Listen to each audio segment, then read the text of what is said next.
ایک اور خرابی جو پہلے ہوا کرتی تھی،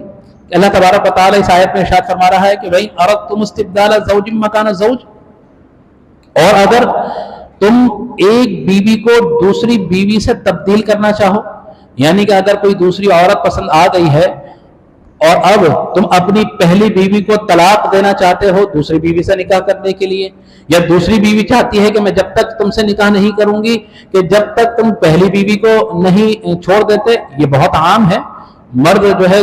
دوسری شادی کرتے ہیں، لیکن زیادہ تر جو ہے خواتین جو دوسرا شادی جن سے کر رہے ہوتے ہیں ان کا یہ مطالبہ ہوتا ہے کہ نہیں، جب تک پہلی بیوی کو نہیں چھوڑو گے میں جب تک تمہارے نکاح میں نہیں آؤں گی۔ تو یہاں پر اللہ تبارک و تعالیٰ اس بات کی طرف اشارہ فرما رہا ہے کہ وَإِنْ أَرَدْتُمُ اسْتِبْدَالَ زَوْجٍ مَّكَانَ زَوْجٍ، اور اگر تم ارادہ کر لو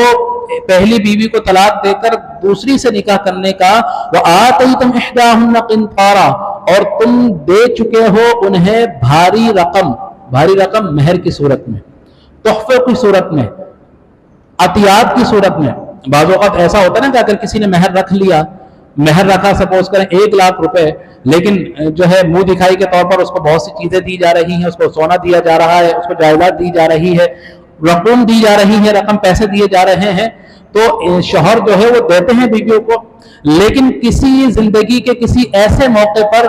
کہ تم اگر بیوی کے ساتھ دوسری عورت تمہیں پسند آ جائے اور اس سے نکاح کرنا چاہ رہے ہو، پہلی کو جو ہے وہ چھوڑنا چاہ رہے ہو، تو اب کیا ہوتا ہے وَآتَيْتُمْ إِحْدَاهُنَّ قِنْطَارًا، جو تم اس کو دے چکے ہو بھاری رقم یا مہر دے چکے ہو، فَلَا تَأْخُذُوا مِنْهُ شَيْئًا، تو اللہ تبارک و تعالیٰ فرما رہا ہے کہ نہ لو اس سے جو بھی تم اس کو دے چکے ہو،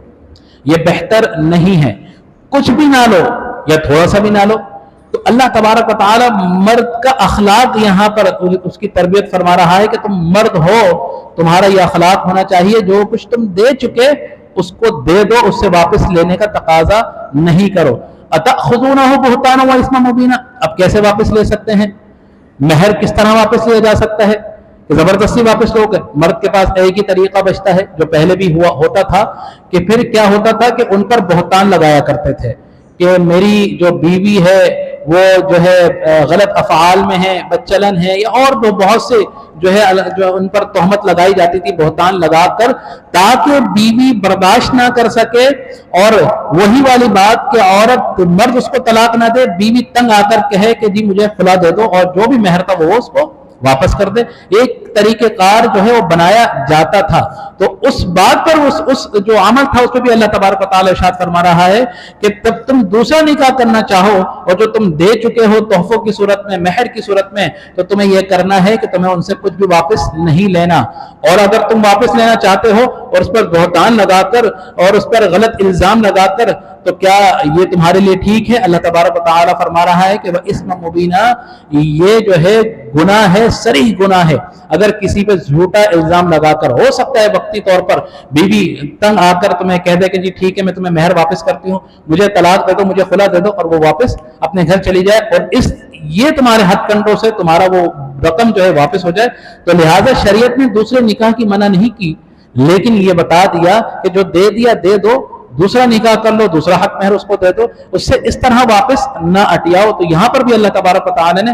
مردوں کو کی جو ہے حکم بیان فرما رہا ہے اپنی بیوی کے ساتھ اس کنڈیشن میں کہ جب ان کو طلاق دو۔ اب یہاں پر ایک چیز اور کہ یہاں پر فرمائے کہ وَآتَيْتُمْ إِحْدَاهُنَّ قِنْطَارًا، بہت سا مہر۔ تو یہاں پر ایک اور سوال پیدا ہوتا ہے کہ مہر کے متعلق یہ بہت سے لوگ کہتے ہیں کہ مہر کتنا ہونا چاہیے، کم ہونا چاہیے، زیادہ ہونا چاہیے۔ تو حضرت عمر فاروق رضی اللہ تعالیٰ عنہ کا دورہ خلافت ہے، آپ فرماتے ہیں کہ اپنے بیویوں کے مہروں کو کم رکھو۔ ایک عورت کھڑی ہو جاتی ہے کہ اے امیر المومنین، آپ یہ بیان فرما رہے ہیں کہ اپنی بیویوں کے مہر کم رکھو، کہ آپ نے یہ آیت کریمہ نہیں پڑھی کہ وَآتَيْتُمْ إِحْدَاهُنَّ قِنْطَارًا، کہ اپنی بیویوں کو جو قنطار کہتے ہیں بھاری رقم کو، بھاری مہر کو، جو آپ نے یہ آیت نہیں پڑھی کہ اللہ تبارک و تعالیٰ فرما رہا ہے کہ اگر تم نے بھاری رقم بھی دے دی ہیں تو ان سے واپس نہ لو۔ تو ابو فاروق اعظم رضی اللہ تعالیٰ عنہ جو ہے مسکراتے ہیں اور فرماتے ہیں کہ مدینہ کی عورتیں بھی جو ہے علم میں کسی سے پیچھے نہیں ہے. تو لہذا یہ فرما دیا کہ جتنا دل چاہو مہر رکھو عورتوں کا، اس میں کسی قسم کی کوئی پابندی نہیں ہے. ہاں لیکن یہ زیادہ مہر بھی رکھنا چاہیے، زیادہ مہر رکھو، اور اتنا مہر رکھیں انسان کہ جتنا وہ ادا کر سکتا ہے. پہلے بھی ذکر کیا گیا تھا کہ بہت سے لوگ کیا ہوتا ہے کہ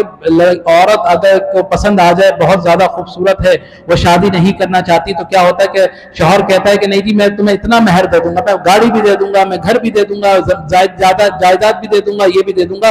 صرف اس کو اپنے لیے حاصل کرنے کے لیے بڑے بڑے دعوے کرتا ہے. اس چیز سے روکا گیا کہ جتنی حیثیت ہے، آپ کروڑ پتی ہیں تو آپ اس کو لاکھوں میں مہر دے دیں، کیونکہ آپ کی حیثیت ہے، آپ دے سکتے ہیں. لیکن اگر آپ مڈل کلاس ہیں، غریب ہیں، تو پھر اپنی حیثیت کے مطابق مہر دیں. بڑے بڑے دعوے نہ کریں کہ بعد میں آپ اس کا حق ادا نہ کر سکیں، کیونکہ آپ کے پاس استطاعت ہی نہیں تھی، اور اگر آپ کو حق ادا نہیں کر سکے تو پھر وہ اس کا حق ساقط نہیں ہوگا، بروز قیامت آپ کو ادا کرنا پڑے گا. تو لہٰذا مہر میں کسی قسم کی کوئی پابندی نہیں ہے، لیکن یہ فرمایا گیا کہ زیادہ مہر بھی دے سکتے ہیں، لیکن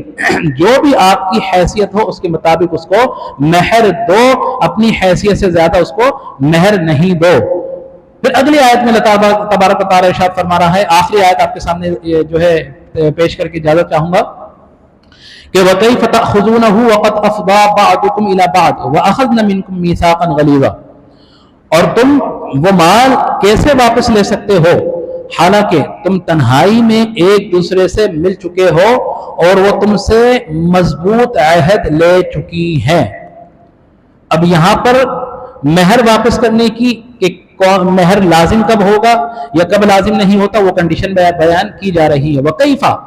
اور کیسے، تَأْخُذُونَهُ تم لے سکتے ہو وہ مہر، وَقَدْ أَفْضَىٰ اور بے شک افدا کہتے ہیں خلوت صحیحہ کو. امام اعظم ابو حنیفہ رحمت اللہ تعالی علیہ نے افدا سے مثال خلوت صحیحہ لی ہے. خلوت صحیحہ وہ خلوت کہ جب میاں بیوی ایک دوسرے کے ساتھ اس مقام پر موجود ہوں تنہائی کی صورت میں، اور وہ یہ بھی جانتے ہوں کہ یہ میری بیوی ہے، بیوی یہ جانتی ہو کہ یہ میرا شوہر ہے، اور ان کو عمل زوجیت کے لیے کوئی چیز مانے نہ ہو، بھلے وہ نہ کریں عمل زوجیت، لیکن اگر اتنا ان کو موقع مل گیا تنہائی میں ایک دوسرے کے ساتھ وقت گزارنے کا، اور ان کے ذہن میں تھا کہ یہ میری بیوی ہے، یہ میرا شوہر ہے، اور وہ عمل زوجیت پر تصرف بھی رکھتے تھے لیکن نہیں کر سکتے، تو حضرت امام اعظم ابو حنیفہ رحمۃ اللہ تعالی نے فرمایا کہ وہ وقت میسر آنا بھی خلوت صحیحہ کے اندر شمار ہوگا. اور اگر کوئی شخص اتنا وقت میاں بیوی ایک دوسرے کے ساتھ گزار لیں تو اب مہر جو ہے وہ لازم آ جائے گا، مہر ادا کرنا ہوگا. یہ نہیں ہے کہ نہیں کہ عمل زوجیت ہوگی تو مہر ہوگا، ایسا نہیں ہے. اتنا وقت بھی مل گیا کیونکہ قادر تھے، قدرت تھی، کر سکتے تھے، میاں بیوی دونوں راضی تھے. اگر نہیں کیا تو ایسا نہیں کہ موقع نہیں ملا، موقع تھا، خلوت صحیحہ تھی، کیونکہ نامحرم کو دیکھنا بھی اسلام میں جائز نہیں ہے، ہاتھ لگانا بھی جائز نہیں ہے. یہاں تو باقاعدہ طور پر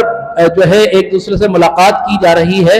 اور ایک دوسرے کو ذہن میں رکھ کر کے ہم شرعی طور پر میاں بیوی ہیں، اور وہ تصرف رکھتے تھے عمل زوجیت پر لیکن وہ انہوں نے نہیں کی. تو یہ وقت میسر آنا بھی خلوت صحیحہ میں شمار ہوگا، اور اتنا وقت اگر آپ کو مل گیا تو یہ وقت کافی ہوگا مہر کو لازم کرنے کے لیے. تو لہٰذا اللہ تبارک و تعالی ارشاد فرمایا وَكَيْفَ تَأْخُذُونَهُ وَقَدْ أَفْضَىٰ بَعْضُكُمْ إِلَىٰ بَعْضٍ، تو تم کیسے اس سے لے سکتے ہو وقد افضا، اور حالانکہ تم تنہائی میں ایک دوسرے سے مل چکے ہو، بعضکم الی بعض، بعضکم تمہارے مرد الی بعض عورتوں سے، واخذنا منکم میثاقا غلیظا، اور تم نکاح کی صورت میں قاضی کے سامنے بیٹھ کر قاضی نے تمہارا نکاح پڑھایا، گواہان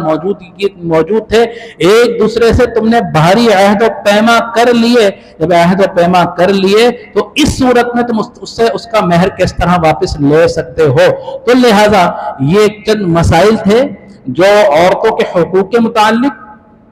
کہ عورتوں پر ظلم زیادتی نہیں کرنی چاہیے، اور زبردستی مہر معاف کرانے کی جو کنڈیشن مرد اپنے ہتھیار کے طور پر اپنایا کرتا تھا، اس کو بلیک میل کرنے کی صورت میں ان سے روکا جا رہا ہے. پھر یہ فرمایا جا رہا ہے کہ حق مہر زیادہ بھی ہو تو کوئی قباحت نہیں، کوئی جو ہے اس میں کوئی کسی قسم کی کوئی وہ نہیں ہے، دشواری نہیں ہے، رکھ لو لیکن حیثیت کے مطابق رکھو۔ پھر یہ فرمایا گیا کہ اگر خلوت صحیحہ ہو گئی تو مہر لازم ہو جائے گا۔ تو اللہ تبارک و تعالیٰ سے دعا ہے کہ اللہ تبارک و تعالیٰ یہ جو مسائل ہیں اگر ہم سے سمجھنے میں یا سمجھانے میں کسی قسم کی کوئی کوتاہی ہو تو اللہ تبارک و تعالیٰ میں معاف فرمائے، اور ان مسائل کو سمجھ کر اپنے اور اپنی بیویوں کے حقوق ادا کرنے کی ہمیں توفیق عطا فرمائے۔ آمین۔ وآخر دعوانا الحمدللہ رب العالمین۔